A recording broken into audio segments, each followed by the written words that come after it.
I'm going to discuss the benefits and the disadvantages of using randomized controlled trials compared to real-world evidence. Now, the background is basically as follows. The question we have is whether there is an effect of X on Y. We want to find the effect. X on Y. Now, in order to answer that question, we need data, of course. And then the question arises, what kind of source or what kind of data do we need? And there are two kinds of sources in general. RCT, we can call them experiments. And then we have real-world evidence, which is basically observing what happens. So an example could be alcohol, an effect of alcohol on mortality. And in order to answer whether alcohol is good or bad for your mortality, then we could actually just perform a randomized controlled trial, an experiment on people, and give some people alcohol and some people will not get alcohol. Or we could just observe people, those people who drink and those people who do not drink, and see the mortality, record that. So these are two different ways of answering two different sources of data when we want to answer a question of whether X has an effect of Y in general. We can do an experiment or we can observe.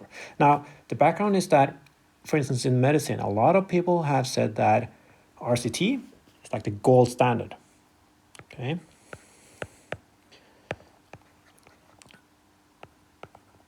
Even to the extent that they will only use RCTs and they will very rarely or they will discard real-world evidence, observational data. They say the only good source of evidence would be an experiment. Now, I'm not going to argue against that. I'm saying, it's a good thing to do experiments. But I will present you a list of good and bad things about experiments compared to observational data. And then I think the right question is not whether one is good or bad, is under what circumstances and when and why the different sources are good and bad. So I'm just going to give you a list of different advantages and disadvantages.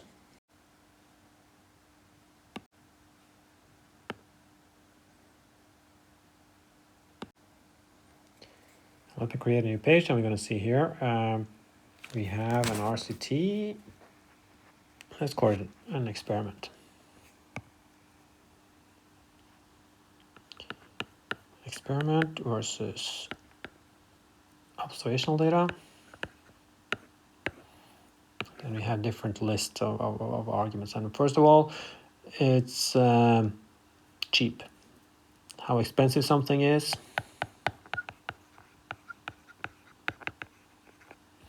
And experiments are very expensive. So that's a disadvantage, but that's an advantage for observational data. Sometimes they're very cheap.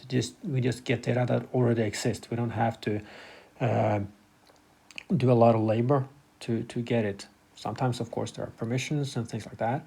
But in general, the data are available from administrative systems, for instance, billing systems, and we just go and get them. So sometimes that's a disadvantage for experimental data, and some of these experiments can be very expensive. Sometimes they're just, is it possible to do it? Sometimes it's impossible to do experiments, some people would say. So that's a disadvantage here. You can't even ask and answer those questions. For instance, let's say we want to find the effect of alcohol again. Is it possible to experiment with people so some people will have to drink alcohol for 10 years and some people are not allowed to drink alcohol? No, people will not participate in that experiment. Is it possible to experiment with the whole economy and print a lot of money to see if you get inflation? No, that's unethical. So then you just have to use observational data. And that reminds me of a third argument, which is 1, 2, 3. Is it ethical?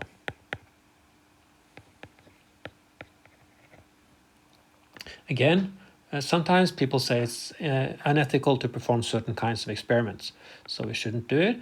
While observational data, well, they exist. If they exist, maybe there's some ethical problems when using them, but there seems to be, you're not responsible for actually doing something to people when you just use data that actually already exist. I'll give you a couple of examples. There was an experiment where they should give oxygen, and how much oxygen they should give to babies that were born prematurely. And some people said that was an unethical experiment to give some babies a lot of oxygen and some babies not enough or not so much. Now, you could also argue that if you don't know the level of oxygen they should have, maybe it's ethical to do the experiments within those limits that you already have, the variation you already have within hospitals. So you can actually debate that, but there are problems with some experiments that you can't just do it. You can't split twins at birth to see how different parenting styles would affect them on purpose. So they're unethical. Now, there are lots of more arguments, and some of those would be sometimes people say that actually performing an experiment is has low external validity. And this is an important argument. The external validity of the result you get. So the external validity is basically to what extent can you generalize from the data you have to the population that is not in the sample.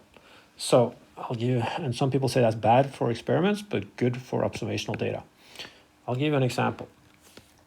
If you test a pharmaceutical and if you perform an experiment, sometimes people will be they will be very accurate. Say you have to take this pharmaceutical every third day.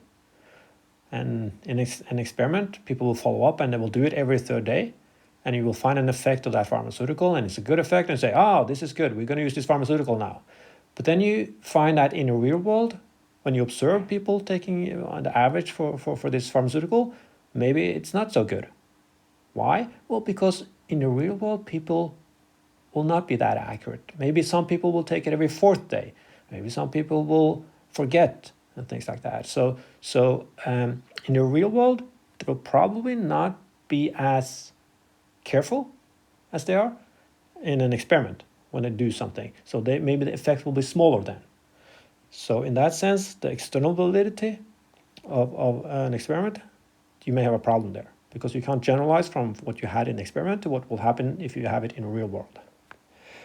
There are lots of more arguments. For instance, there's something called experimental or bias here. You can have something called substitution bias. And substitution bias is basically that the people who participate in the experiment are usually compared to people who do not participate in the experiment. So for instance, say you have a training program for people who are unemployed. And then you compare the probability of getting a job in this training program compared to people who do not go through the training program. And then you see the effect of the training program is the difference. The problem is that the people who are not assigned to the training program may get some training privately. So what you're observing is not the difference between a training program and no training program. It's the difference between being assigned to that training program and getting some training privately. So they will substitute. If they don't get the training, they will substitute with their own training. Or the same with health. People, if you're not participating in an experiment, maybe you will substitute by doing something else. So this could be a problem for experiments. And it's not the same problem in experimental and observational data. There is also something called randomization bias. And this is the fact that the people who are willing to participate in experiments may not be the same kind of people who are willing or will get the treatment afterwards. So this is a problem for experimental data again.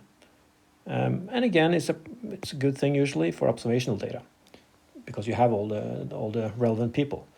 So for instance, pregnant people will not be able to participate, young people will not be able to participate. And I was involved in a study with treatment of alcohol, and there was a lot of people who were not allowed to participate, and there were a lot of people who did not want to participate. And when you have these kind of situations, then it's difficult to generalize to the population afterwards because you have a subset of the population where you actually did the experiment. And this is sometimes called randomization bias. Now, there are more arguments, but the most important thing, I'd say, is that you have external validity. That's the problem with experimental data. And if you look at this list, of course, you will see that it's kind of biased in itself, because I've seen lots of problems with experimental data. I haven't mentioned the one big problem you have with observational data. So I can't, even if it's expensive, the experiment is expensive and all that stuff, you can't really justify using observational data if you have a big flaw. So you can't just count the number of plus and minus there and say, oh, this is better than the other, because there's a potentially fatal flaw with observational data. I'm going to add this. Selection bias.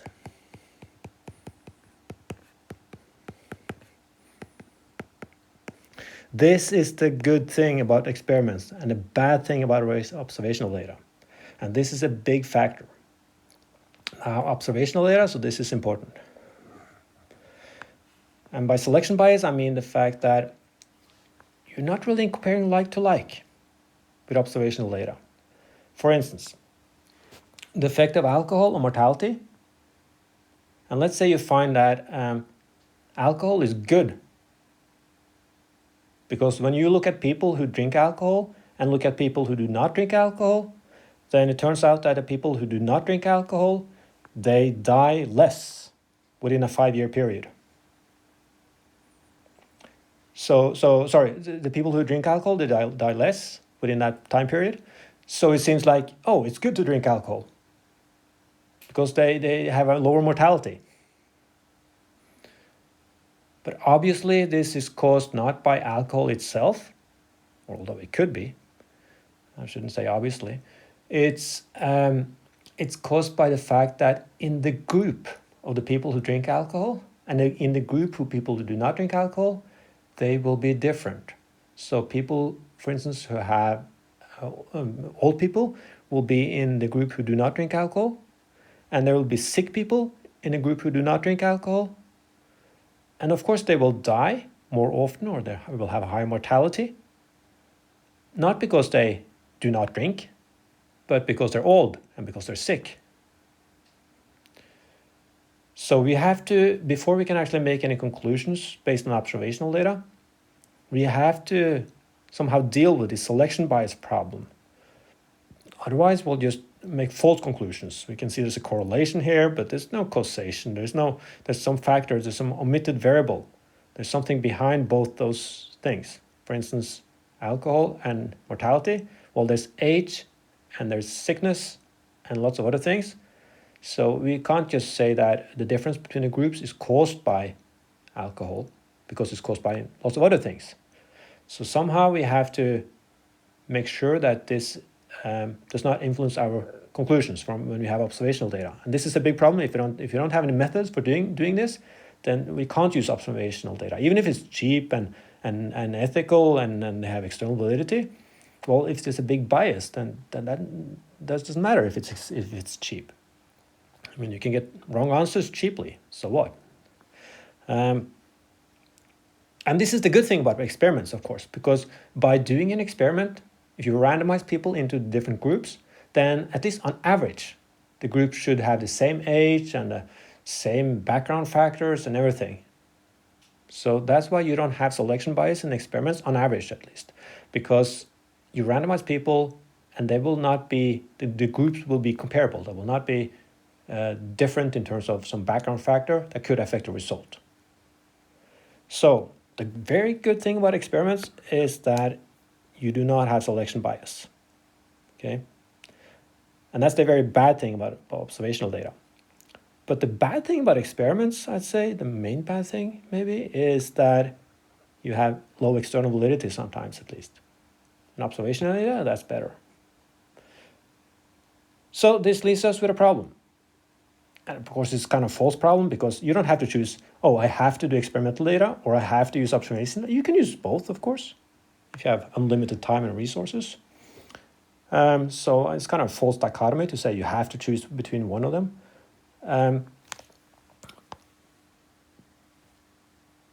But in this course, we're going to deal with different methods of handling selection bias in observational data. So we're going to try to solve this fact that there's a negative or a minus, that this is a disadvantage, because we have discovered lots of different methods, statistical methods for reducing this problem of selection bias in observational data. So this course is about those methods that we can use to reduce this problem in observational data. So maybe this is not a big disadvantage anymore, at least not as big as it used to be. But that's for the next time. Now I've just given you a list of different pros and cons of using experimental data compared to observational data. And I think external validity and selection bias are two of the main arguments there.